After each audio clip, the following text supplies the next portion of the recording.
আলাইকুম বন্ধুরা, আমরা হাওয়াই রোডে ঘুরতে আসলাম। আমাদের মাদারগঞ্জ বালিজুরি বাজার হাওয়াই রোড।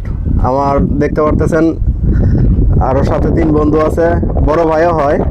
আর আমরা ঘুরতে আসলাম হাওয়াই রোডে। সুন্দর দৃশ্য, সুন্দর জায়গা। আপনারা যারা হাওয়াই রোডের আশেপাশে আছেন তারা চলে আসবেন। সুন্দর একটা পরিবেশ। মিজান ভাই, কিরকম লাগতেছে? অনেক অনেক ফিল করতেছি, মানে অসাধারণ। যারা জামালপুর মাদারগঞ্জে ঘুরতে আসতে চান, তারা জামালপুর মাদারগঞ্জে হাওয়াই রোডে ঘুরতে আসবেন। আশা করি অনেক ভালোই লাগবে, কারণ জায়গাটা অনেক সুন্দর। আমার কাছে অনেক সুন্দর লাগে। আপনাদের কাছে কিরকম লাগে আপনারা কমেন্টে জানিয়ে দিন। প্রাকৃতিক দৃশ্য আছে। হ্যাঁ, প্রাকৃতিক দৃশ্য, সবুজ শ্যামল, একদম গ্রামগঞ্জের আর কি আবহাওয়া। আসলে আর কি বন্ধু বান্ধব নিয়ে আসবেন ঘুরতে, ঠিক আছে, দেখবেন ভালো লাগবে, কারণ আশেপাশে জায়গাটা অনেক সুন্দর।